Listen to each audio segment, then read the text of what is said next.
welcome back to the Chill Zone podcast. I'm your host, Vic, aka Mr. Never Chillin', and I'm here with my co host, Roger. Hey guys. And we got our special guest this week, Alex Ferlin. What's up, bro? How y'all doing, everybody? How you doing? Good. That's what's up, man.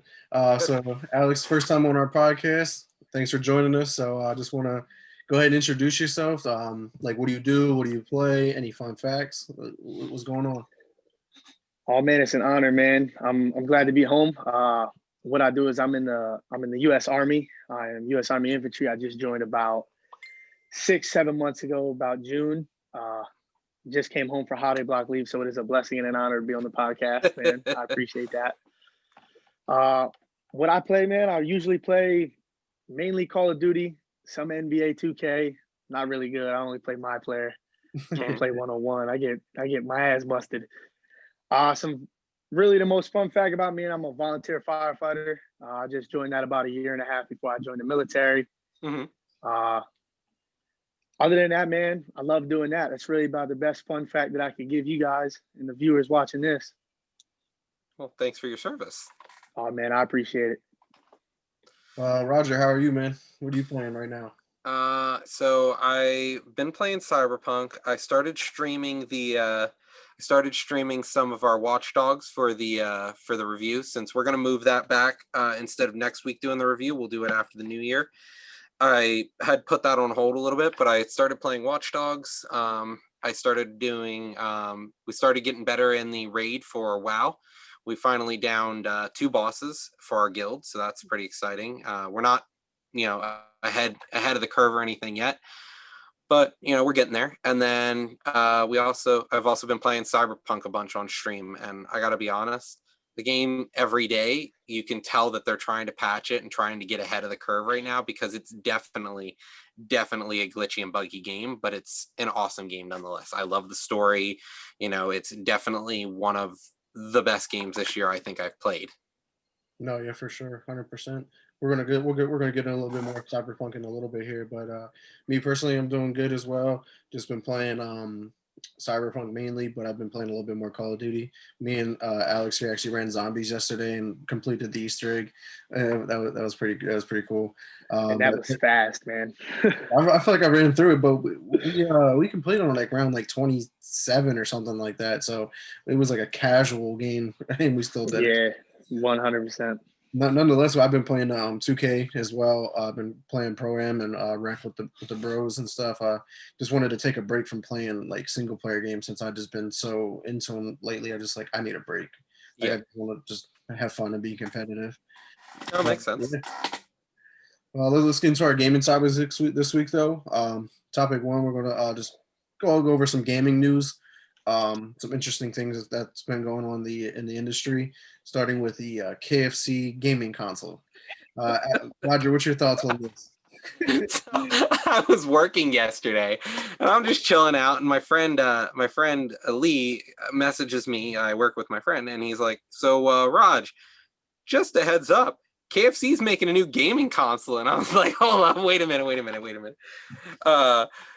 And I didn't know this, but they made a 15-minute for TV movie. I did know that they made a visual novel. I had planned to play it. I never got around to it, but it's an anime style visual novel, very colorful, fun. And now I guess they're making a gaming console that also doubles as an air fryer or a chicken warmer.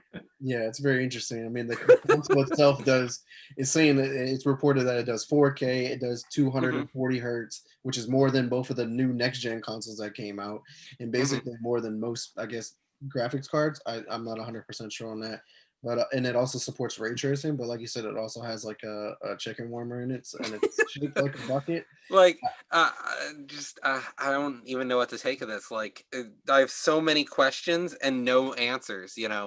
What kind are they building their own OS for it, like Sony and Microsoft have, or are they going to try and make it similar to a computer OS? Because people are going to have to render their games now for it, as well as PC, Xbox, Xbox, PlayStation, right, or even Switch. They're still going to have to remake their games for this additional console now.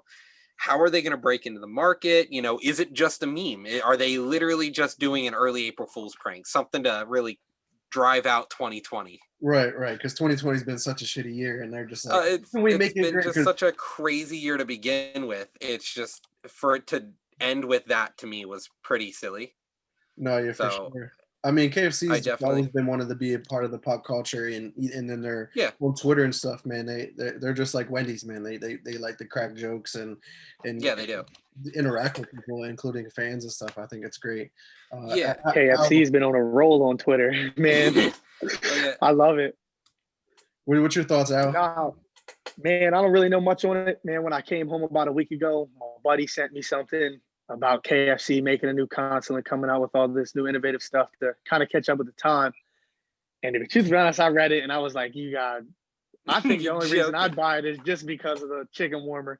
The $500,000 chicken warmer. Right, because I mean, as of right now, all we know is what it looks like in the specs, but we don't even know if this is legit. So like, yeah, the release date, there's no price tag, like there's no like website to like pre-order it or whatever the case may be. So it seems like just a giant hype train right now is the idea. They're just trying to build up free advertising. All they have to do is just drop a feeler like that, and the gaming community, like ourselves, are going to eat it up and then regurgitate that information over and over again. And it's free real estate. Yeah, I think really what it is, if it's a big kind of joke, I think it's just something for KFC to bring everybody's eyes to the name of KFC. Mm-hmm. Just exactly itself. What I think. No doubt. So if this is legit, are either one of you guys going to get it? No. Like I said, man, I like chicken. Maybe the chicken warmer part, but yeah, very expensive chicken warmer. Yeah, I'm a vegetarian. I don't need chicken warmers.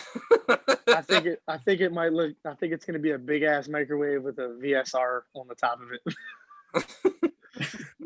No, yeah, now it's just a waiting game. We just got to wait and see if this is legit or not, and then if it is, we'll see how it even compares to anything else. Like, is it going to be on like next gen, or is it like last gen? Like yeah. Like how are the games going to work with it, given the operating system and so. Well, I think me and Roger can both agree that we all know Vic's getting it. Yeah, get out of here. Yeah, it's to stay on the cutting edge of gaming here. Gotta get all the consoles. I gotta add it to my collection. I got in the midst of trying to collect every console. I gotta get it, I guess, right? But they got 100 consoles in the world, and Vic's got 99 of them. But now getting some other gaming news. Obviously we've been talking a lot about Cyberpunk, but who hasn't? The whole refund issues. Al, I know you just got back from the military. I'm not sure you've been following that incident, but do you have any thoughts on that? Nah, man, I haven't really been following it, man. I've just been overhearing what you've been saying. You and Roger been talking about, but I'm gonna have to follow it, man. It's a game I'm trying to get into. I played the first edition of it a couple years ago and I loved it, but just now getting home, I'm not even into it yet. So hopefully you guys can spoil something for me. The first one that came out. Well, this is the first game. This is the first game for Cyberpunk, but they did have other games like the Witcher series.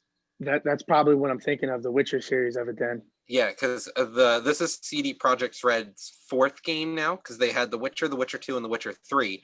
So Cyberpunk 2077 is actually based off of a tabletop RPG that you get free if you have the PC game version of the game. You get the RPG book out of the system files for the game. But it's supposed to be 55 years after the sort of plot of Cyberpunk 2022, which is the RPG version of it. Yeah, the tabletop version, yeah. But to get you up to speed, Al, and anybody else watching this, Cyberpunk 2077 was one of the most anticipated games of all time, coming from a very well-known developer, going off from The Witcher 3, and the game was delayed multiple times, and then once it comes out, it was super buggy. And basically almost unplayable on the Xbox One, like original console, along with the PS4 original console. Yeah.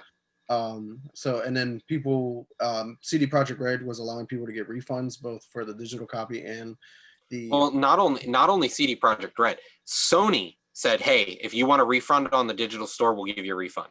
Well, that was at first CD Projekt Red announced it and said, "Yeah, go ahead," but then Sony and Microsoft were like, "No, we didn't agree to this," and then it eventually became such an issue that they all just agreed and was like, "All right, And We'll and give the you big problem now is it's not only like lawsuits and things like that. It's the big issue is going to be the shareholders, because this is a publicly traded company. So they're definitely in a lot of trouble right now for their shareholders, who are losing lots of money because of all these refunds and the overhyped anticipation of this.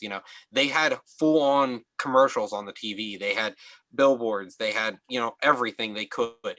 Yeah, and then they have And one of it kind of, the most popular actors right now, with Keanu Reeves being involved with this. yeah, Keanu Reeves, it's a you're riding the wave right now, because with him and his John Wick movies, and then the new recently announced Matrix movie that's supposed to be coming out next year, which was hmm supposed to be out this year too. But yeah, it's crazy, and then to still think about it is like, had this game or that company, I mean, could face the class action lawsuit, because like the misrepresentation of the game, because everything they were showing us was basically on PC.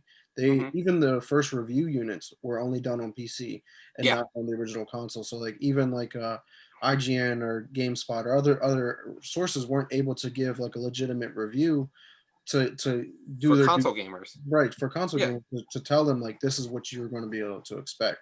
hmm I mean, and like you said, that really affected the shareholders, because I think their share went down like 26% or something like that. So Yeah, they took a huge hit. So we're going to see a lot of backlash. But I do got to say one thing, though. Cyberpunk 2077, CD Projekt Red has tried to dedicate themselves to fixing it.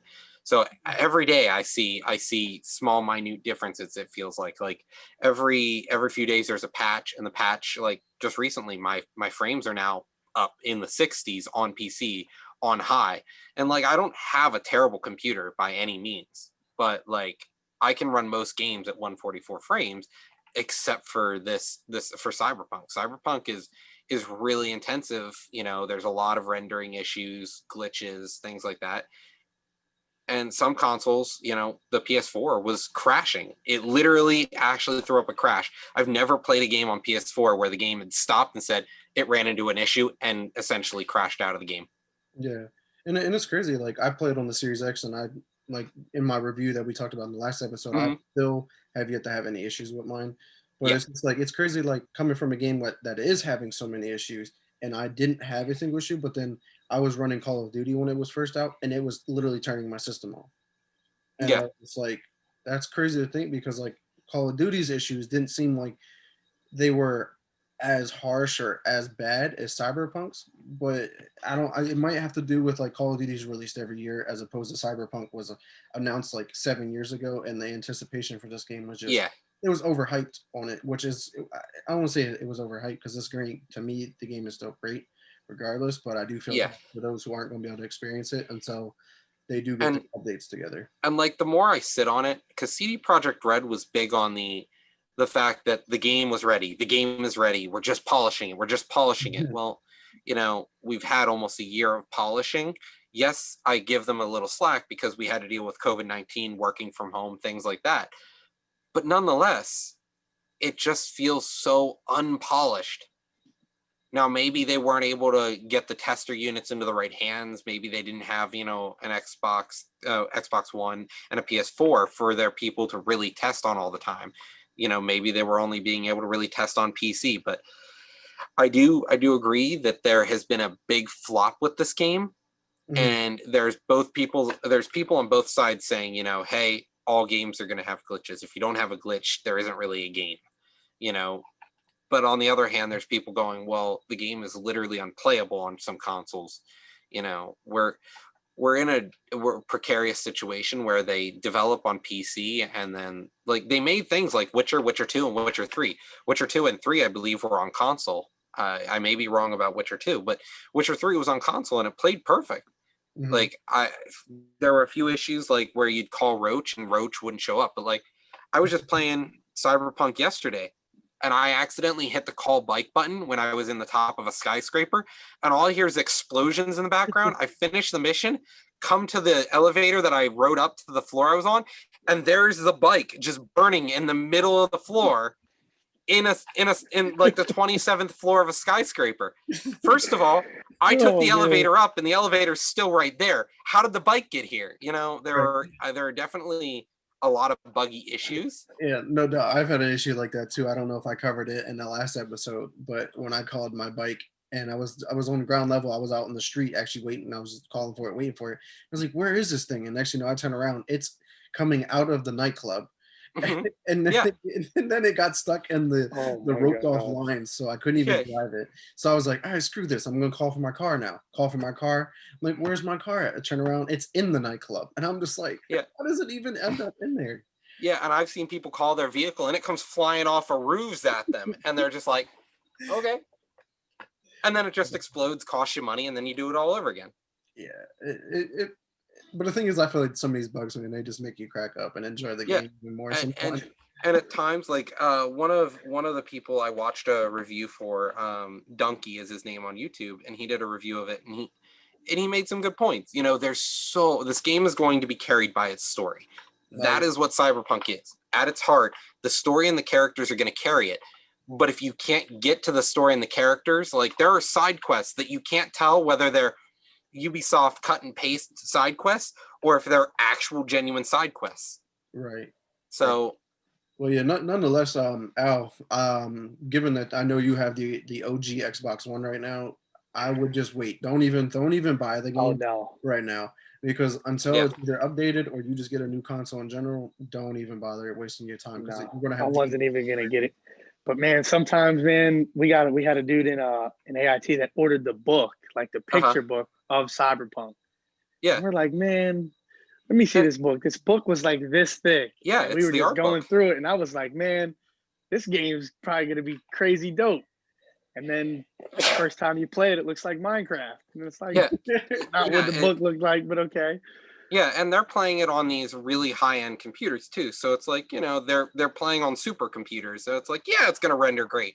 But like for us on, normal people, it is a big flop on the game design end. Like after a year of polishing, this is going to be an amazing game, just like The Witcher is. DLC is going to come out, and we're hoping that the DLC, they don't need to focus on multiplayer. They need to focus on quality updates and then story updates, adding more content. Really just flushing it out. Like we talked before, they actually have a whole separate team working on their multiplayer aspect, which isn't set to come out for 2 or 3 years. But yeah, the team that made the actual like single player game are the ones focusing on the DLC. But my guess, they even probably split that team up right now to fix and repair the game they have right now before they do release the DLC. But no, I think the DLC is going to make the game even better. And then once they add the multiplayer aspect, it's just going to enhance the experience and stuff. But that's down the road. But crazy part is, out of all of this negative thing, they adjusted the numbers. They still have sold over 13 million copies of the game so far, and it's been out 14 days. That's not bad. And it's like once they release more content and fix it up, and then they start getting like better reviews, those people are going to come back. Yeah, people like I was just telling Al's going to be another person who joins playing the game, but down the road once it's fixed. But yeah, man. And I don't really think the people that gave up on the game for the moment didn't really just give up on it, because there's a lot of games that I believe all three of us have, like, we bought it and then it was like, this isn't as what we expected it to be, and then we let it go for a little bit and came back, and there was some minor and major fixes, and we're like, all right, I'm back, let's play this. Yeah. It's not one of those games that a lot of people are just going to drop. They're going to come back. Like, I've had games where I've gone, this is a piece of steaming garbage, and dropped it. But this is definitely one of those games I feel people are going to come back when the quality of play is there. Right. Absolutely. And especially when multiplayer comes, it's going to be it's going to be an even more phenomenal game than what it is, because of the anticipation and how we look at the game itself now. You can only improve on a game. Well, most of us would think you can only improve on a game. But if they continue to improve on the games throughout the years, it's going to be a major moneymaker and a top seller for years on end. And I could definitely see the multiplayer rivaling that of the niche that GTA has on the market. And it could cause more competition, and people may have to rethink, games like, should we just release GTA 5 again for the next year or two? Or should we actually maybe do something quality, like, because GTA feels like there's not much quality to it, and it's the same game and the multiplayer is garbage. If we see Cyberpunk actually rival them, maybe we can get some innovation in that market. Yeah, because it's crazy because GTA 5 has been on 3 generations now. It was on. It's been out for like 10 yeah, years. It's been on the 360, the Xbox Mhm. One, and now the Series X. And I'm just like, when are they going to make a new one? Because like, granted, this is the like game that has made the most money by far. But I would hope so if it's on 3 generations. Well, not only that, they Absolutely. added microtransactions too. Well, yeah, that too. Yeah. I mean, Hey, they've added a lot GTA of 6 coming out 2040. yeah, it'll be on the KFC console. Yeah, absolutely. You're going to be able to buy a GTA 6 KFC console in a bundle. It's going to be crazy. Oh man, but let's get into something else that we have definitely played a lot, invested a lot of time into over the many years. It's actually one of the games that got me into gaming itself. Is Call of Duty. The evolution or the de-evolution of the Call of Duty franchise. Al, what are your thoughts on like Call of Duty right now? Oh man, Call of Duty. I could probably speak for all three of us. It's been a game that's attracted us to buy newer consoles, better games, and just continue to follow the franchise of Call of Duty. I think throughout the years and even the decade of them making the game till this point, have had some ups and downs, some pros and cons, but that's with every Call of Duty. But I think the evolution of the game has continued to rise throughout the years. And like I said, making a game, we can only hope that they continue to improve on games and not deprove on games. But Right. Well, to in me, I that think sense, the new one, Black Ops Cold War, at least I haven't played the campaign yet, so I can't really comment on that. But the yeah, multiplayer seems like a step backwards compared to Modern Warfare's multiplayer. Modern Warfare's yeah, like multiplayer just seems so smooth and just a little bit more intuitive versus the Cold War. Like Cold War took off like that extra sprint button or being able to mount on the walls or like the kill streaks are now score streaks, but now everybody gets a score streak. They don't ever reset, so it's like a yeah. participation trophy. And I'm like, that's not really a sense. And then it takes like 100 kills to even get like one good kill streak. Like it just doesn't make it fun Yeah. anymore. And I think after playing like the games where you can remount walls, peek around corners, or just mount on a window, and then you go to a game that's like this, and they improve on some things, and then they take out other things from previous Call of Duties, and you just play it, and you're like, I don't know, I'd rather have this feature than not Right. have it. Even though there's some improvements on what we've wanted and wished for in the next Call of Duty, it's like they give you something and then take something away that we were fine having. Right. It's like I don't know who's listening on the other end of us saying this, but they gotta listen a little bit better. No, yeah, for sure. Roger, I mean, you don't play Call of Duty. I don't think you've played it in a few years or too much, but me and you. I haven't definitely played invest it a lot of time. since I would say Xbox 360. It's one of those games that it started out strong in my mind. You know, I played all the way back to Call of Duty 2. I've played a bunch of the different Call of Duties. It had a lot of innovation over the years, like going from things like the World War II Call of Duty games, you know, just going around fighting, stuff like that. I really enjoyed the quality of the shooter itself, but then eventually it to me felt like it just felt like a giant mosh pit. It just too hectic at times. I didn't really think that they improved the game after a certain point, and for a while there it felt like zombies was their only selling point for the game. You know, when zombies came out, like when you unlock the zombie mode in the original call Nazi Zombies, Yeah, like for that sure. was you completed the story and you're like, what is this mode, why is, and then you start trying to survive in this one building. You know, I thought it was really cool and the evolution of that, but then I think they just keep turning it into another big, they just keep trying to add too much to it. And I That was don't know. my problem with zombies, because I enjoyed the World at War in the first Black Ops version of zombies, because it was simple. It was like all I had to do was survive.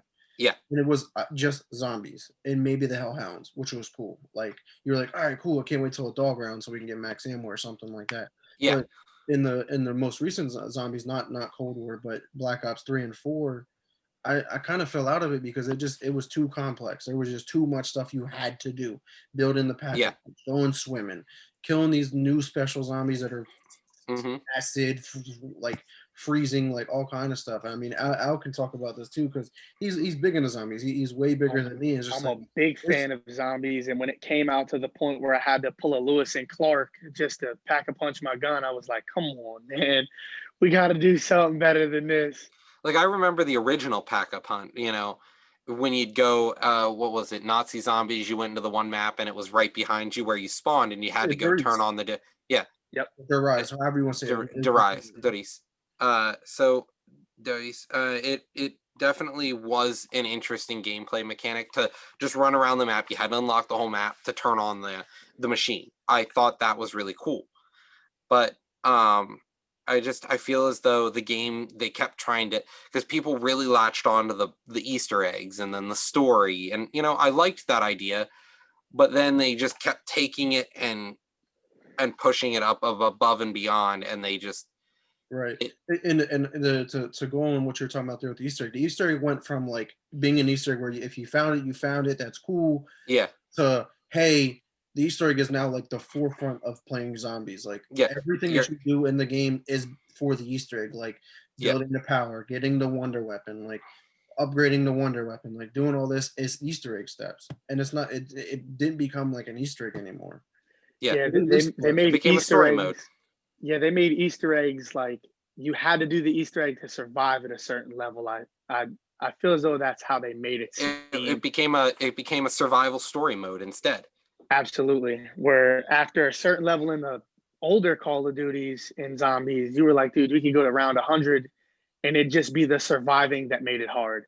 Yeah. But now in the newer Call of Duties, you need the wonder weapon to get past round 40 because your weak guns fully upgraded don't do anything now. Right. Yeah. You need this. Which Cold War I think did a great job this Yeah. year. Zombies went back to being a little bit more simple. Granted, they do have like those big zombies, but they're easy to handle. They're not as complicated or they're not as disruptive anymore. They kind of reminded me of George from Call of the Dead, where all he did was George Romero. For real. But Cold War, they added new features, which is nice. Where being able to pack a punch, like when you pack a punch your gun multiple times, it actually continues to get stronger. You can pack a punch it 3 times. You can choose which elemental ability you have on the gun now, as opposed to being random. Or go into the armor stand. Now you have health and armor. You can upgrade your armor, and you can upgrade your gun there too to make it even stronger. So like, they made it so like surviving long rounds, it adapts. Like it allows you to be able to make it longer, as opposed to like you said, get to round 40. Now your gun, you got to put your every bullet that you have in your side into one zombie to kill him. It's not fun anymore. Yeah. And I remember when flexibility is amazing. And I remember when it used to be there was like the one Wunderwaffe weapon which zapped everyone, and then everyone would get a ray gun, and then you'd have a bunch of people, like the regular guns just didn't do anything at a certain point. Like I like that there was the idea that there was a story mode in some of the older zombie games where if you did it, it was over. You could actually complete zombies. I liked that idea. Whereas the endless mode, like no matter how good you were, it just became a slog fest. And it'd take you half an hour to beat a level, because you're just running around. Right. Shooting and knifing. You start at like 12 o'clock noon, and by the time you finish a game of zombies, it's midnight. You're like, what happened to my day? And you're only on round 32, and it's like, holy hell, dude, this is crazy. Yeah. But going off of Cold War, like me and Al played that yesterday, and we actually completed the Easter egg, which was funny because like he had no idea that what I was really doing. I was just running around like boom, boom, boom, boom, boom, and next thing you know, the Easter egg's done. We hopped on the helicopter and we exfilled. Like that was it. I was just like, holy shit. Oh, so you could actually complete the story, like a story, if you will. Absolutely. Right. Yeah, and it makes it. They weren't as complicated. It wasn't like, go do this, go do this, go do this, go do this. It was like, this is what you need to do. This is the ending. All right, cool. Here you go. Yeah, it wasn't you needed to find a part, then realign the stars, and then find a map, and then read the helicopter. And then you didn't need to do all that. Yeah, I didn't need to look up on Google how to say this word because I wanted to complete the Easter egg. I didn't need to do that. Yeah. But no, the flexibility of the game now is amazing. even though playing it for 3 days, I think they improved on zombies in this game tremendously. I think Okay. this takes the cake for me. What do you guys think of the campaign? I think the campaign has become like more of like it's like a movie more or less, because like it seems extremely realistic. The campaigns are not long anymore. Like I mean, they never were long, but Cold War's I think campaign is like 68 hours long. Like it's reasonably, and it just Yeah. puts you in like real world events, and I think that's really cool. Well, I, for one, haven't played any of the new ones, so I can't really speak on behalf of the story. But to me, Call of Duty, for a while there, felt like they kind of didn't care about the story anymore, and the whole idea behind the game was to get the multiplayer out. Yeah. That was their goal. They didn't care about the single player, it felt like. So I don't know. It was one of those games for me. Call of Duty kind of became just really mainstream, and it became, how can we get the most market appeal and the mass appeal for the game, and not make a good game. Right. And honestly, like they went from that 2-year cycle on a game to a 3-year cycle once they included Sledgehammer to make their own games. But this year's game, Cold War, was not Black Ops Cold War, whatever it is. It wasn't even supposed to be that game. Sledgehammer's game was supposed to come out this year, but I guess they had a fallout with Activision. So then they threw in Raven Software and Treyarch last minute and was like, "Hey, we need you to make a Call of Duty game, rush it out." And I think that's why this game is not as good as it should be or can be, because we all know Treyarch makes good games to begin with, but I feel like they dropped the ball. But because like in this game, Raven Software made the campaign, which to me looks great. I haven't touched it yet, but it looks pretty good. I've heard mixed feelings on it. But the multiplayer was done by Treyarch, and the multiplayer just feels clunky. The 150 health is just it doesn't make any sense to have 150 health. Like just keep it at 100 like every other Call of Duty. Movement, I still like the boots on the ground. I hate that jumping around stuff, so I do enjoy that. The gunsmith is still good. They picked that up from the Modern Warfare game, which was good. So I mean, like they did a lot of good things, but it's a game that I believe was just rushed and didn't have the time to make a good game. So I don't know how this is going to affect the cycle now, because like is it Infinity Ward's turn next year, or it better be? It better be. I mean, they might as well. But Modern Warfare, the most recent one, is actually now the most sold Call of Duty of all time, and has made the most money of all time out of all the Call of Duties, which is surprising because I don't know, like the old Modern Warfare games were just that great, and the original Black Ops made a lot of money. I mean, Call of Duty is going to be a number one seller every year. Day in and day out. Absolutely. Because, like Roger said, it's a mainstream game. It's a cult following. No matter what, you'll have diehard fans. Right. You're never going to get you're not going to lose your diehard fans, because these are people who are going to continue to buy it so that they can continue to play the multiplayer. Right. Because the older games are going to lose their multiplayer, and they're not dedicated to playing with people who aren't their friends. Yeah, exactly. And I think Call of Duty just became like a yearly release, like sports. Yeah, it's like a sport game. It doesn't feel like they're trying to make a good game. They're just trying to make a game. That's where that's how Call of Duty lost me. It didn't become, we're trying to make a game that makes people go, wow, that was awesome. We're just trying to get your money every year. Right. They can get $60 from their multiplayer base every year. They've won. Right, and I think it comes from the competition. Honestly, what competition is there in the? I know first-person shooters is just a straight-up genre, but the multiplayer aspect, because multiplayer is what sells Call of Duty. What is another thing that is consistent every year? Yeah, Battlefield's the closest. And honestly, Battlefield, it depends on what kind of gameplay you're looking for, because first-person shooter has so many different genres. Because you've got Halo, which is this super sci-fi, futuristic. You've got weapons from all these different factions that do different things. It's not just like dudes on the ground with guns.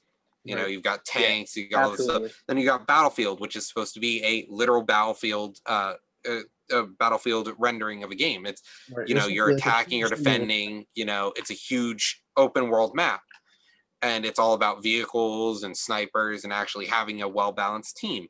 Call of Duty is the original, like if you took a MOBA and just shoved everyone in a really small zone and allowed them to respawn, or like not a MOBA, but a battle royale game. That's what it was. It's the original battle royale without dropping you far away and moving you in. It's just, here's 32, 24 players, drop them right in there, and they just go at it in a little map together. Right. And that leads me to my last thought here on the Call of Duty subject is the whole Warzone or Battle Royale experience. I think it was pretty cool that they finally introduced that with Blackout back with Black Ops 4. But then with the introduction of the Warzone, I think that took it to a whole nother level because it to now is still a competitor to Fortnite and Apex Legends. Like this game is live streamed every day. Like Absolutely. it's one of the most popular games because it is an actual standalone game now. Like it's by itself. Yeah. You have 3 Call of Duties, Modern Warfare, Warzone, and Black Ops. Like, yeah, when they came out with that, it was definitely a hitter because they had to compete when Fortnite came out. We all got on the Fortnite train. We all hopped on that. It was amazing. And then when they came out with Blackout, we were like, how is Call of Duty going to compare to something as creative as Fortnite or PUBG? And it's like when it came out, I truthfully myself thought it was just going to be a bust. I thought it was going to be too in general. It's just going to be a bigger Call of Duty. They're going to drop you on a map and you're going to die. It was going to be basic.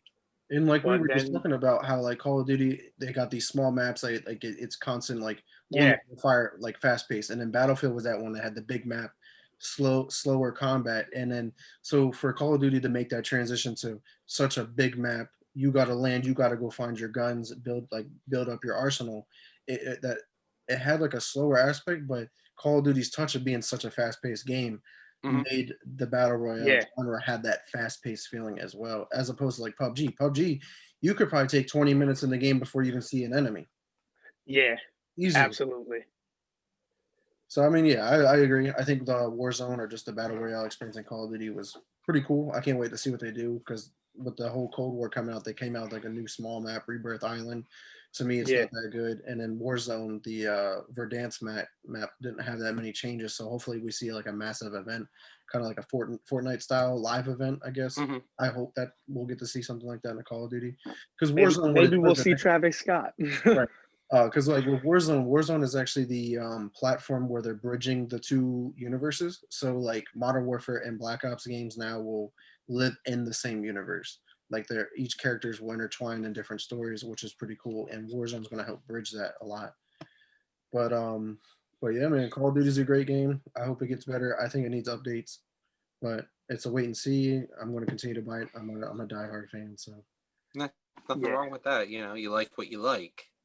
Right. It's been one of the games that just gets me excited. Like if I want an adrenaline rush, I'm just gonna get on Call of Duty because it's just like boom, boom, boom, boom. Like I love getting kills. Like kills. Yeah, and it's always about KD.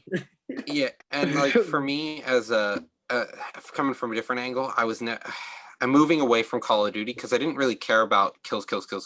I liked the team strategy aspect of it, and that's why you also have, you know, it in itself is its own genre because it's all about that. Instead of teamwork, it's about me. How many kills can I get? And you know, most other first-person shooters are team-based games. No doubt, yeah. And that's sure. Yeah, absolutely. But yeah, man. Let's move on to our next topic. It is the end of the year, so just thought maybe we could take the time to rank our top 5 games. It doesn't have to be in any certain order, but just 5 games that came out this year that you guys really enjoyed playing. I'm gonna start with you, Roger. What's your list looking like? Well, if we start from the beginning of the year, I think a big one for me was Valorant this year. Valorant to me was a shakeup on a style of first-person shooter that really needed it. Right now, there's a big influx of like people want to play CS:GO, but you can't play CS:GO unless you're okay with hackers. It became a free-to-play game, I think, last year, and you can't get past the initial ranks without dealing with a hacker in most games. Oh, wow. Yeah, that's crazy. Yeah, a hacker or a smurf. So you're kind of dealing with this unplayable game, and if you start winning, people will turn on their hacks. There are videos out there on how to create a wall hack or how to just enable this cheat. It's a genre that needed a new shakeup, a new game, and I think Valorant's there to do it. CSGO will always be a big game in the world, but I think Valorant now is going to give it a run for its money. It's also free to play, but they've done things to make the free to play simple. You have to play a bunch of these matches. You got to win a certain amount of unrated matches before you can go to rank. And so I think that really helped. There's a little bit of randomness to the game, but they still are constantly working to make it a successor for the world stage as an esports game. And I think, to me, Valorant really filled a niche that I wanted to see this year, because I ended up playing CSGO at the beginning of the year with my friends, and we just got really sick and tired of dealing with hackers and cheaters, and we wanted a game like it, but we couldn't play CSGO anymore. And then my other friend Phil was like, we got to play Valorant. So I finally played it. Sean's like, oh, I don't know if I'm going to give up CSGO to play this all the time. And then we did. It drew us in. There's constant updates. They really care about the game. It's made by a studio that I really enjoy. So I think Valorant was a good one this year. The next thing comes out on consoles too, because yeah, it's a good game. But CS:GO never came to. It might came to consoles, but CS:GO never came to consoles. It's a PC only. It's a Valve game, and Valve doesn't do console games, to my knowledge. Gotcha. So pretty interesting. But yeah, go ahead with your list. Yeah. Next, I would say another one that was really good this year was The Last of Us Part 2. I don't agree 100% with the story being amazing, but I think the story was very good. I think it was a great successor to the first Last of Us.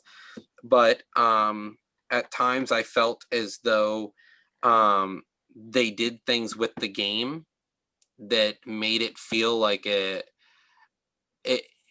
I don't want to sound like I'm hating on SJW, but it felt like the game was geared to be an SJW push. Like, I understand, and I have nothing wrong with anyone, but the game just felt blatantly SJW to me. Right.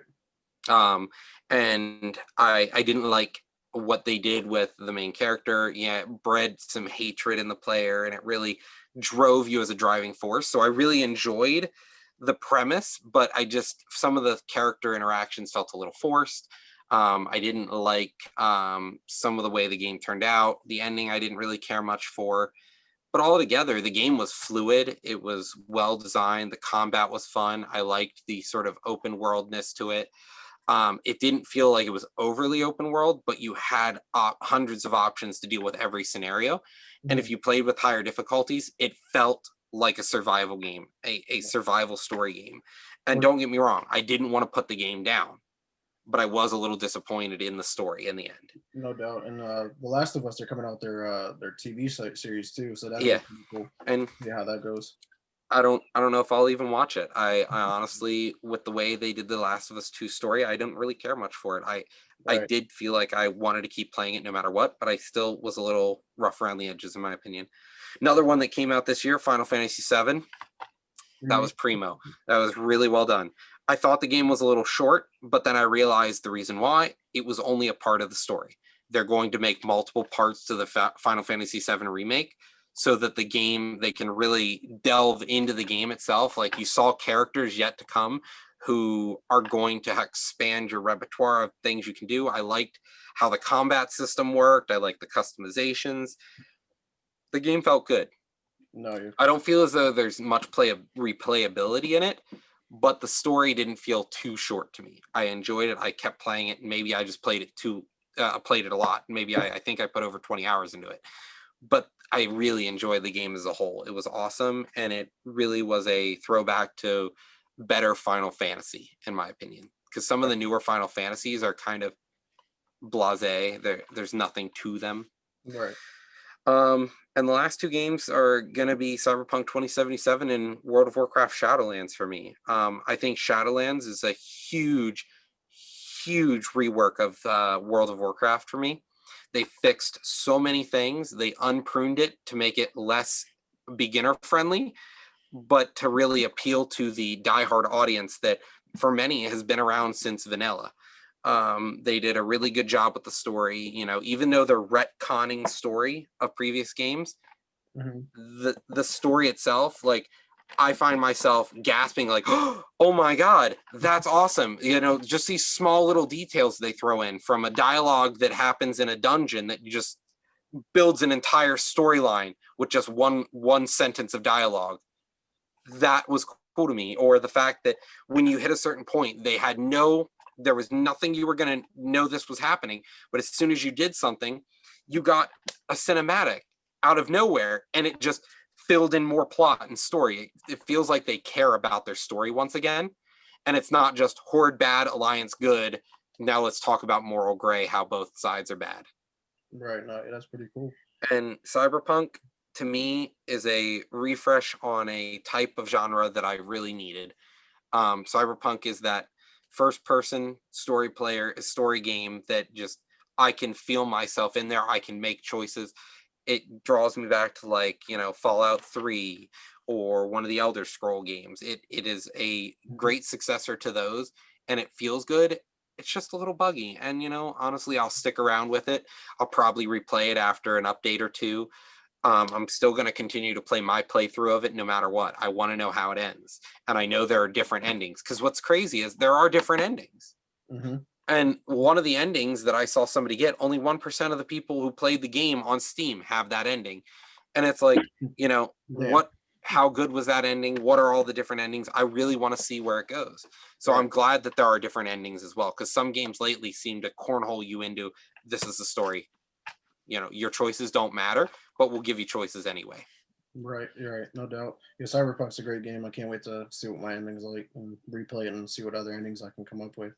Mm-hmm. All right, Al, what's your top 5? I know you've been busy with the Army and stuff, so you may not have played that many games, but what's your list looking like? Dude, man, I probably only have 2, man, because me being in the military, I don't play. Anybody watching this, I don't play as much games as these two do.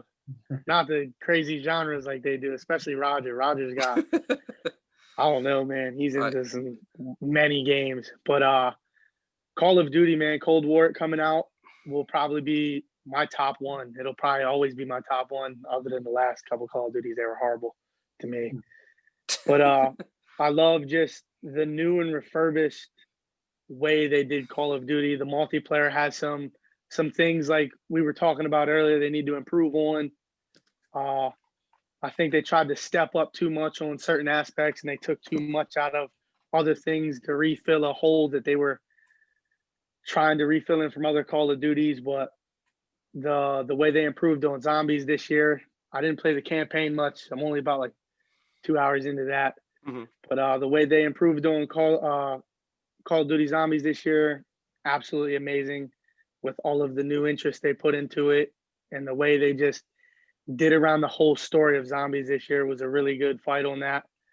My next one would probably be 2K. The way they did 2K this year was kind of a copy and paste, but I think the next gen, I was over at my buddy's house today and he was playing the next gen version on it, in which I think that's kind of dope. The way they did their onlining this year, and their storyline for my career was amazing. But my other 3 would probably be 2 years ago, man. I'm not a big into gamer of all of the new things, but that would probably be my only ones, man. I'm more interested in listening to what you guys got to say about the other games. I'm about to start to get into them. I'm about to download one of them right now. Fair enough. No, Life gets the best of us, and sometimes we always can't get to games. Right. I mean, what's good about it is games aren't going anywhere, and you can always go back to them. Exactly. And the good thing with both PC and Xbox, it allows you to play previous generations of games, like the Xbox Series X. You can play all 4 generations of games on there. Like, I know for one, I'm replaying the entire Yakuza series. Right. And it's a gem that I missed, and being able to go back through and play games like that is awesome. Right, and I've done that this year with a lot of my game reviews. A lot of people I've been able to check out. I was able to go back and play the first 2 Watch Dogs games. I missed out on those, given that I miss Watch Dogs, man. Yeah, like they're such a good game, and it's just cool that you can always just go back and check those out. But my list, this is definitely not in any specific order, but kind of starting from the beginning of the year, I guess, would be Ori and the Will of the Wisp. It's a great game. I'm not done with it yet. I did beat the first game. I think it was like last year, the year before, and that game was beautiful. But this game, man, is just there's so much to do. It's such a big map, and I love the puzzles and the abilities that you can get in for Ori and stuff. And the story just I feel really connected to the character and the meaning, and it's a Yeah. beautiful game. If anybody's never checked it out, definitely jump into it. It's a highly recommended game. And if you want to play it on controller, not on PC. It plays way better. It's designed for a controller. No, yeah, for sure, no doubt. It is only Game Pass. If anybody has an Xbox, check that out, or PC because it works on there. And I guess Android devices right now. But another game that I think came out during a very great time of the year, given the circumstances, was Fall Guys. Fall Guys on the PS4. Yeah. Such a fun game. It was very well needed in the very dark times that we were living. It allowed the people to just have fun, man. Like those party games, like it just reminded me of playing like Mario Party or Smash Brothers or whatever the case may be. Like the games from Nintendo were always like joyfully fun, entertaining games, and that's exactly what Fall Guys did. It felt like the ability to just play the game Wipeout. It is a giant Wipeout experience, and it was so good. I wouldn't give it my top 5, but it was an amazing game nonetheless. Right. I throw it in my top 5 just for the impact it had, both in the world and like the streaming world. Like this game came out of nowhere from a very small developer, and it was just like a huge hit. And then like in the first month, it was free on if you had PlayStation Plus. So you got this free new game. You're like, man, this game's great, and they constantly support it. And I think what's great about it is the interaction they get from their Twitter account.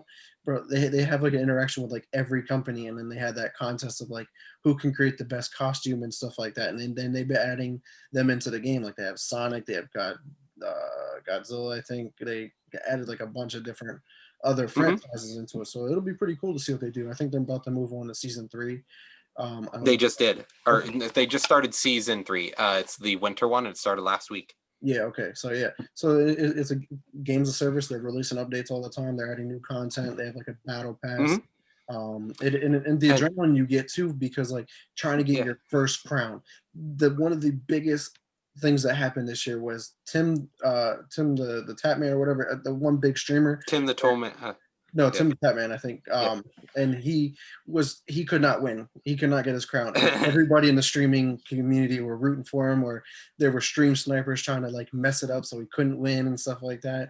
And then like he finally got his first one, and it was like the biggest moment in gaming this year. And it was great to see the community come together over just one small game like that.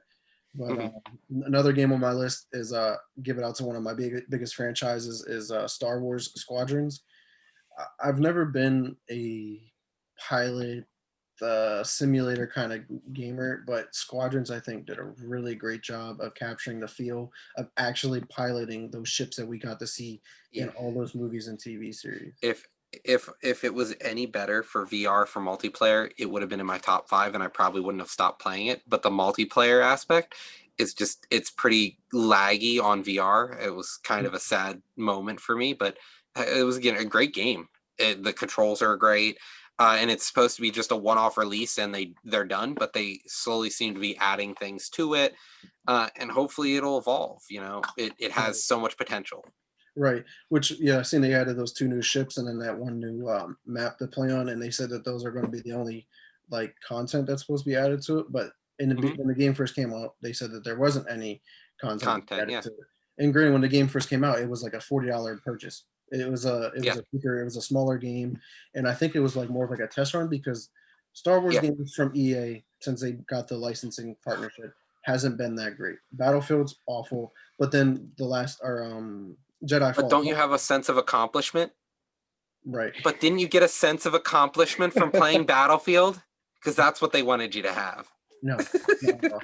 Battlefield 1, terrible. Battlefield 2 had that whole scandalous issue with the loot boxes. Yeah. And then it eventually got better. Like it seems like it's a good game, but I don't think I'll ever get back into it. But Jedi Fallen Order ended up being a good game from them. And then I think this was just another one of those. Let me put my foot in a little bit without going all the way in. Oh, we did well? We did well? Oh my God. We can. We're not going to support a good Star Wars game. Yeah, they can. And that was what surprised me. I was like, I don't know if this is going to be good. But it was. But to see what some of these franchise Yeah. developers who they had to tap in to make good Star Wars games. The Mhm. Fallen Jedi, the Fallen Order, was made by Respawn Entertainment, people who make Titanfall and Apex Legends, two Mhm. of the greatest games as well. And then for Squadrons, they were made by, was it Motive? I think it is, or Criterion. It's one of those two. Those are the guys behind Yeah. some of the Battlefield games. They had Yeah. like The original. Battlefield Hardline, I think, was their Yeah. last one that they made. So like they hit a lot of good quality work can be coming from those studios. So they definitely tapped in some good people. Yeah. And you just gotta kind of break the EA oligarchy there, and you can actually do some good. No, yeah, for sure. And my last two games here is, of course, Cyberpunk 2077. We talked a lot about it. Anybody wants to check out what I think truly about the game, check out our last video. And then the other one is Assassin's Creed Valhalla. I haven't been this invested into an Assassin's Creed game, honestly, and actually wanting to play the story and Mhm. know what happened, probably since Syndicate. And this one, man, it just has me hooked. I'm not done with it. I haven't played it in about a week though, because Cyberpunk, and I wanted to take my break from single player games. But I've Yeah. probably played about 50 hours into that game, and it's just so good, so good. But yeah, man, that's my favorite 5 games this year. I'm looking forward to 2021. There's going to be a lot of games coming out next year, and I'm looking forward to. I don't think I know of any coming out next year that I'm excited for. Like, I don't even know what's coming out next year. Gotcha. Well, maybe we can discuss that in the next episode. Mm. But enough of the gaming talk. Let's get into this week's real world conversation. I think this topic is going to be really good given our special guest, Alex here. So we wanted to talk about covering over the both military and the government of the United States right now, all the stuff that's going on. So before we dive into like some of the actual like topics and stuff regarding it, Al, tell me about your experience with joining the armed forces, man. Oh man, I think joining the armed forces for me, let's start, man. It's been a big goal of mine for a long time. I was just really trying to figure out when was the best time for me to join and serve my country, and I Mhm. think right now was the great time for me to do it. It's been a good ride so far, even though I'm just dipping my toe into what the service really has in store for me. But it's definitely improved me as a person, and that's what I was really looking for. I'm just blessed, man, to be able to finally do it and finally serve my country in the greatest way possible. No, yeah, for sure. Well, what branch Makes are you sense. in? U.S. Army. Right, right. And going off of the army, I remember you sending me that video that you star in, man. That's pretty epic. Given the fact that you've only been in there for like 6 months, and they already Yeah, got you in like those advertisements and stuff for the army, and I was like, wow, that video. That's pretty cool. yeah, man. When I was I'm not nominated for that, it was unbelievable. I didn't think it was going to be what it came out to be. I really wasn't anticipating it to look like that, but that was more than an honor that I could ever Mhm. ask for, especially just now getting into the military. That was a blessing. right. No Makes doubt, sense. Roger. I'll send you the video after the stream here. But Well, thanks. Al, given that we were talking about Call of Duty earlier, how does Call of Duty reflect the military? Do they do a good job on that, or like Oh man. your thoughts? Oh man, let's try not to contradict this. Did you try to do But it no scope? yeah, no, dude, that's funny. We talk about it, especially being there's a lot of people in my age group that are in the military now going through what I'm going through right now for the military. We talk about it a lot. In our experience with me being in the U.S. infantry and Call of Duty being wrapped around that sector of the military, like you don't get a Call of Duty that you're a pilot or you're a gunner. You're boots on the ground, you're one on one, your fire team, your squadron, and they have some similarities in you and me transitioning into being a U.S. infantryman. I think the really big thing is that you have some similarities in being an infantryman in real life that people don't really know you do in Call of Duty, which is one of the things that I can point out is we get a lot of in-house training on clearing buildings, villages, and you get a lot of the maps that are like that. And going in, and there's people camping in a corner. So when you initially go into a building, you look at a corner. That's really harped on in the military. That's a lot of training that we do. When you go into a building, where's your first sector being first coming in the door or the second guy coming in the door? Right. Going into the training that we do, and I'm being taught it, and I'm just sitting here like, man, I've done this 1,000 times before. But it's one of them things that I never really thought I would take the training that I came into from just Call of Duty and then surpassing it into joining the military and doing it. So it's one of them things I look at it now like, oh, I've done this 1,000 times in virtual reality. Now let's take a bigger step and put it in reality. And it's actually amazing. They do hit on some good points of it. No, yeah, no doubt. And you mentioned to me about the type of gun that you operate as an infantry soldier. It's the light machine gun, I believe, right? Which one? Yeah, I'm a 240 gunner right now. It's a belt fed automatic machine gun. Yeah, something I'm a big fan of. That experience, like, is it like? I mean, I've shot a gun like handgun and an assault rifle before, but I never had the opportunity to do a light machine gun yet. How's that experience? Oh man, it's amazing. I can say it's fun to shoot, but it's not fun to carry around, man. That thing is heavy. I can believe that. It's heavy. Yeah. I bet it's heavy. And absolutely, but it's comparing it to Call of Duty, you ever realize like when you do pick up a light machine gun, your mobility in the game is a little bit slower. Your movement seems a little bit slower. Absolutely. They capture that pretty well, I guess, then. Oh, they capture that 1,000%. They capture that. They hit the nail on the head on that one. That was crazy. What's your but no, shooting it, it's amazing. I never thought I'd be behind one of the most powerful weapons in America like that we just casually walk around with it. It was an amazing experience for me right now. Yeah, no doubt. That's awesome. What's your sidearm? We don't really carry sidearms that much. Usually the PL does. Usually like the hierarchies, usually like the colonels or whatever, usually would carry them, but we just carry around a regular M4, man. M4 carbine. Yeah, not wrong with that. That's a classic gun. That's very reliable.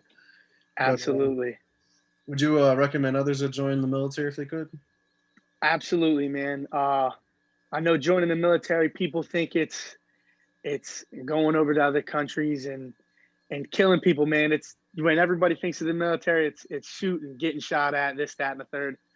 But no, the opportunity in joining the military is farther than I could have ever imagined and ever anticipated. It has amazing opportunities for anybody that has walks of life. I joined what I wanted to be since I was a kid, which is infantry.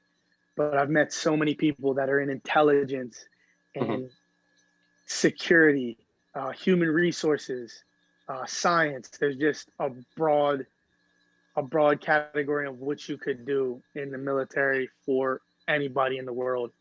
People that have college experience or barely any high school experience. But I do recommend joining the service and improving on what you can in life. And it brings out such good and positive things in life that the military brings out of people. Right.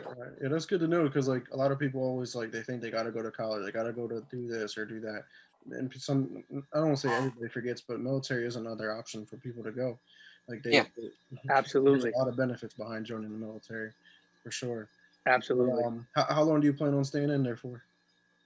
Oh man, it's been something that's been on my mind since I joined, and even previously before I joined, and it'll probably still be a thing that comes to mind even when I come to my ETS, my estimated time in service.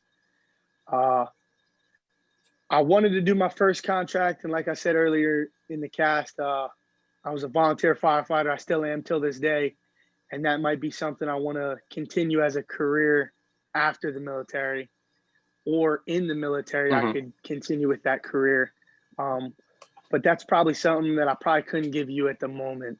But I'm looking to either do my first contract, but if I re-enlist, I'm definitely doing a full. Your first contract, is it still the 4 years? Absolutely, 4 years. Yeah, that's not bad. That's good though. Yeah, it's like a college program. Yeah, absolutely. So what do you do in the military? I know you're infantry, but do you have like any certain tasks or jobs that you're responsible for? Uh, Not at the moment. I probably couldn't give you the best runaround of what my job is, but nah, nothing as special as to just training and going on ruck marches is really all I'm getting out of it so far. Yeah, that's all right. Well, what do you plan on doing? Like, do you have like a goal that you want to achieve while being in the army? Man, I wanna get my first deployment under me and my first contract. Hopefully I can get the opportunity to get deployed here probably in the middle of this year or the end of this year. But I joined the infantry. I wanted to travel the world, and I know the infantry is Mhm. all around the world at the moment. Oh yeah, And that's really one of the big things that I want to do in life: travel the world, and the military's paying for it. So right. That's not it'd bad. be an honor to be everywhere in the world that they would Well, send me, and I'd take anything. well, you talking about being deployed? Where's the number one spot that you want to get deployed to? Oh man, Egypt, Egypt. Egypt, Egypt. man, Egypt.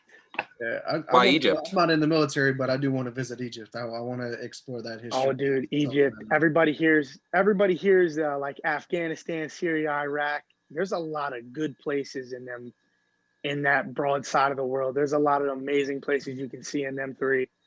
I know a lot of people when they think of them three, it's like the bad parts, but there's Hmm. bad parts in everywhere in the Oh world. But yeah. there's amazing places you Well, can get thanks to to see our in them parts government of the and world. the media that portrays.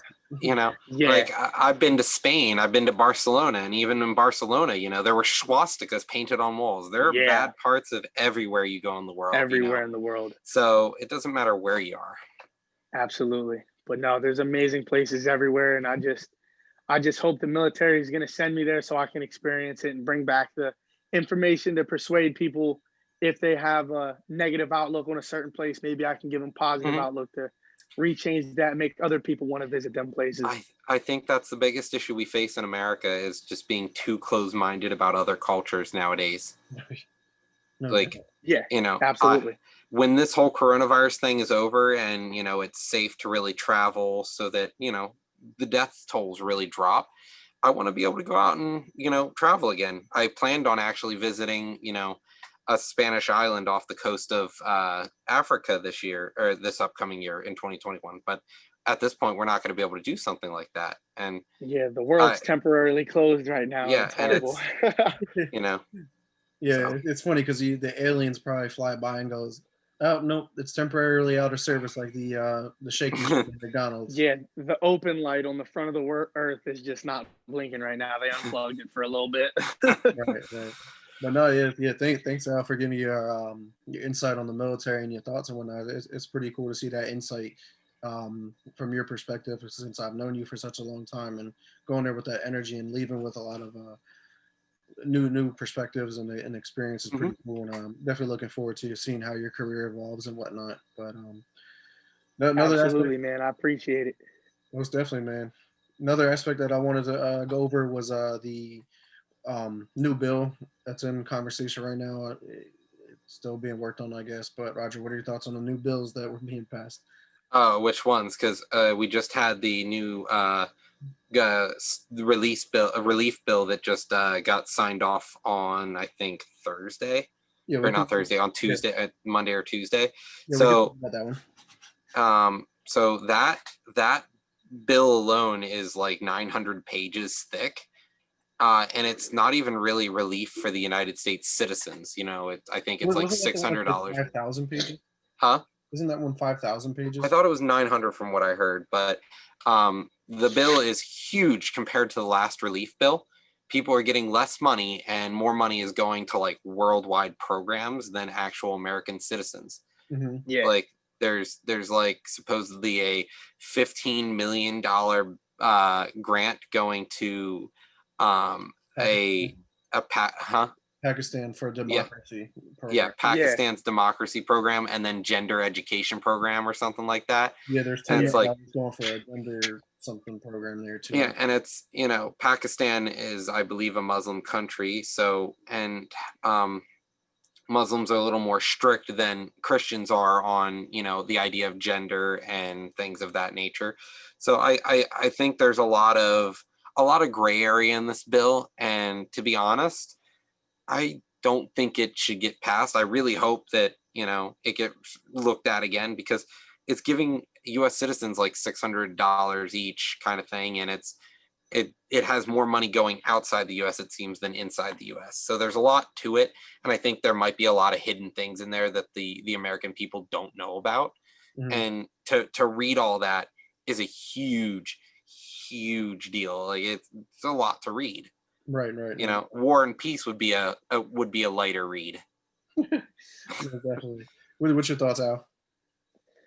Man, I haven't even read the whole bill yet, but I I don't think see any of we're that putting yet. a lot of I see we're putting a lot of money into different parts of the world that I think we could probably hold off on for the time being, especially knowing that there's a pandemic going on in the world. Yeah. But other than that, man, I really don't have any input on that just yet. I wanted to read more into it and see what we're doing. But oh Right. man, I think we can do better, but hey, that's coming from us. Yeah, Yeah. no doubt. I personally think that we need to start focusing on ourselves here, like as a country, as And opposed to worrying about other and like countries right now. the craziest thing is we talk about America is a me first country. It definitely by far is. It's one of the it seems like it's one of the most greedy countries in the world. Yet our politicians hand out our money like it's, you know, free samples at Costco. Yeah. You know, you just have to walk by 4 or 5 times and you get 4 or 5 mini hot dogs or whatever, you know. I feel as though we're investing money poorly in the United States. We don't care about our lower middle class, and the only thing that trickles down during a trickle down effect is the politicians and the rich who piss down on us. So Right. I kind of feel as though this bill is just a spit in the face of the American people. Yeah. And I'm surprised that the Democrats and Republicans came together to actually vote on something like this.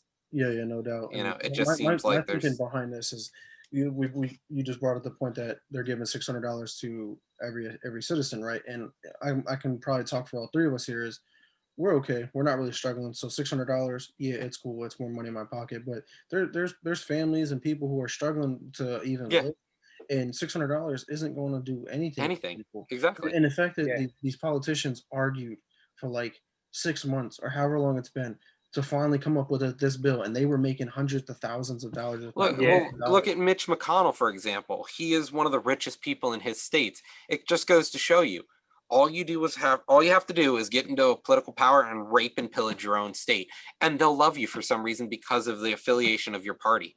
People Right. will blindly follow you. Yeah, Yeah. I think it's pretty rough. I think they need to renegotiate, and I actually agree But with you for the front. and at this point, it's on Trump to veto the bill and pass it back. And like honestly, I don't know what's gonna happen. Right, and honestly, I'm not a Trump supporter, but I actually agreed with him for once, and he wants every citizen to at least get $2,000 per Yeah. person, and I was like, it makes sense. Like there are people who $2,000 will make a huge difference in their life. Absolutely. Yeah, A lot and of people have never Even- seen $2,000. Even us, $2,000 Yeah. could go into your savings account, and each person will now have an emergency fund just in case something bad Yeah, turns for the worst. Exactly. Absolutely. you know that's a whole month's salary for me is $2,000, a little under $2,000, like a little over $2,000 is what I make in a month, and that's 2 weeks of pay. But like you're supposed to have a month or two of pay in your savings, and I know most Americans don't have a savings. Their savings account is their checking account, and their checking account is their credit card bill. Right. Yeah, absolutely. You know, That's so crazy. What, I feel as though there's a lot to be looked at, and especially in government right now with the runoffs in the election in Georgia, we have a toss up. I think for the Senate, the House is I think Democrat at this point for the election this year, but you know we have a runoff going on in Georgia, and people are actively suing the state of Georgia because they are trying to suppress the votes in Georgia so that this runoff election, even though it was Democrat for the which was crazy to me that they got Democratic in Georgia, Georgia, but it's a you Republican. know they're expecting potentially Republicans in this runoff because of the bad votes or because of the voter suppression. Right. People waited in line. There were stories of people waiting in line for 7 hours to vote, and these are lower lower tier citizens, like lower class, middle class, lower middle class, these people don't have time to go sit and wait at the poll.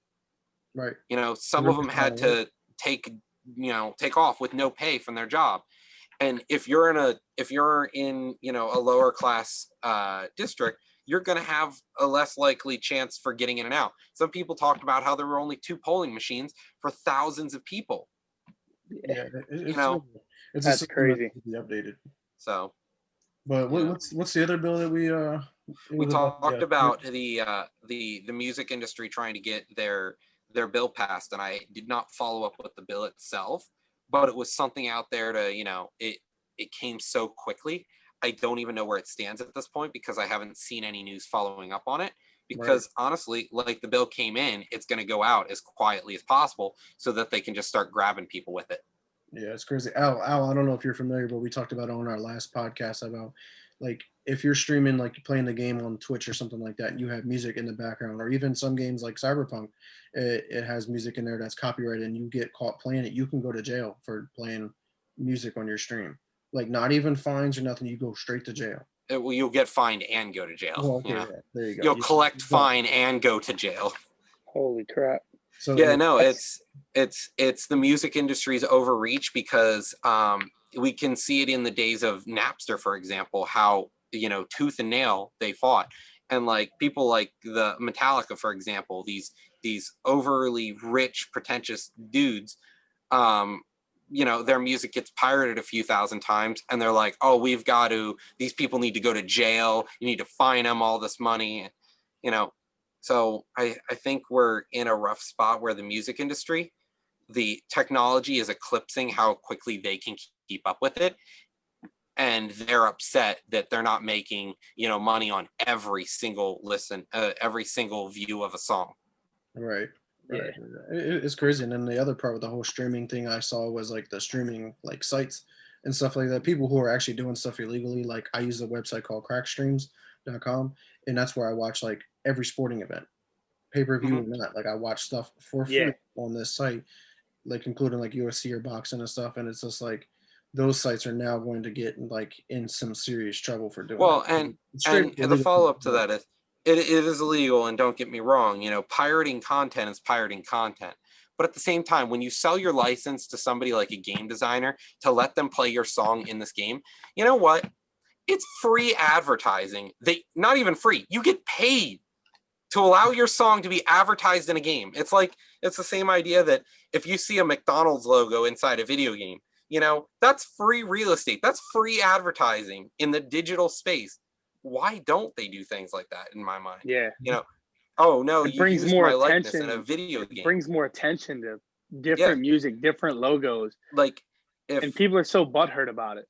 and not only that, once you hear it in that, you'll probably go somewhere where you can hear it again online. Yeah. And they're going to make money off those advertising revenues there. It's them trying to crack down, and they want to make money on everything. And once they made money once, they want to make sure it's only for you and no one else. Oh, sorry, yeah. Grandma came into the living room while you're playing on your game console. To jail. That's the equivalent of where we stand right now. You bought the license to this game, and we licensed them for your ears only. And yeah, and then like I always had like the thought, like the whole gaming thing. I was just like, well, if they're going to get on it about music, how can these streamers be streaming a game on YouTube or Twitch and stuff like that, and making money off of someone else's game? Like, well, where does the line get drawn, or wall? Like, it just it's mind-boggling to me on how people are just that greedy. It's the same concept as, oh, I put the money in a freaking boombox and I go blasting it as I walk down the street. Do I go to jail now for sharing this music for free? Right. Yeah, like I get the line is being drawn at the fact that streamers can make money off this stuff. But if you're not even making money, you can still get in trouble, DRM'd on your stream, and then your stream get locked. Yeah, but even that, man, with all these streamers now, they're not even making money off the music. They're making money off of what they're streaming and what they're playing. And the fact that audio popped in, oh, that helped the stream. We need ad revenue. It really We sucks that need money games for no. that. include like streamer mode. Like Cyberpunk has that streamer mode where it like And even in the streamer music. mode, it doesn't take out all the copyrighted music. Turns out there's still tunes that come through that were copyrighted in the streamer mode. Yeah. See? So it's like a lose Go lose to jail situation. anyway. But like, well, whose fault is that then? Wouldn't it be the person who made the game's fault then? That their Yeah. feature that they put in the game Yeah. doesn't work? Absolutely. Sue them But- guys, not me. Yeah, I just think Yeah. like I think if you buy the music or if you subscribe to a service like Apple Music or Spotify, like you should be able to do whatever you want with that song. And I paid for the privileges to do it. Now, like, I don't agree that you can't just like buy a Spotify membership and then DJ a wedding with it, But at the same time, most people on people do streams that. aren't making money, and those who are, they bought the rights to the game bought the rights to the music. You allowed your music to be in that game. If you Yeah, don't want absolutely. that, don't do it. And guess what? The music industry will suffer. They will not survive without doing things. Because if for example, some dude just starts making his own music on on one of the other websites and just publishes his own digital rights songs, just like sells it to game manufacturers, people are just going to start doing solo songs then at that point, or games are going to start making their own soundtracks. Final Fantasy does it. Yeah, right. They'll just get a good composer and just have them put together a track list. Yeah. Of new stuff. Yeah, Like absolutely. the Doom track is amazing, and that's all written by one guy. One guy. They have their in-house musician. It's not music that's already pre-made. Right. Yeah, they'll get some SoundCloud rapper that's got 40 songs and they'll pick 20 of him and they'll pay him for it. They're Yeah, not going to pick 90 other artists and pay them individually. yeah. When they're Millions of dollars. backed by some record label that's trying to sue people for playing a copyrighted song. Absolutely. Yeah. Well, it seems like that's an issue that's going to be in the talks for a long time. So we'll just have to keep up to date and follow Yeah. it. See if there's any updates throughout the course of that. But I think it's time that we close out this Wrapped up. podcast with some final thoughts here. Just want to thank everyone who showed up today, checking out us live, and then whoever else follows up watching our videos on YouTube. We appreciate all the love and support for sure. We plan on doing regular podcasts every week. Again, we are going to move our in-game review, our in-progress review of Watch Dogs out till after the new year. Just definitely keep checking us out for sure. Al, what are you working on right now, man? Are you working on any projects? You working? I know you're in the Army, but I'm not sure what you're doing right now. How are you bettering yourself still? What's up? Yeah, man. So I came home and one thing I'm doing, man, I really love being a hands-on person. That's what I really like where I'm at in the military right now. I've always been hands-on. Right now, I'm actually putting a lot of my time and money into redoing my parents' basement. They just finally bought a house in this year. So I'm redoing their basement for them, man. I'm Well, that's nice. gonna put hundreds, maybe thousands of dollars into redoing their basement because they love it and I love it, man. And I'm That's always awesome. one for doing arts and crafts and shit like that. So Yeah, that's dope, man. That's dope.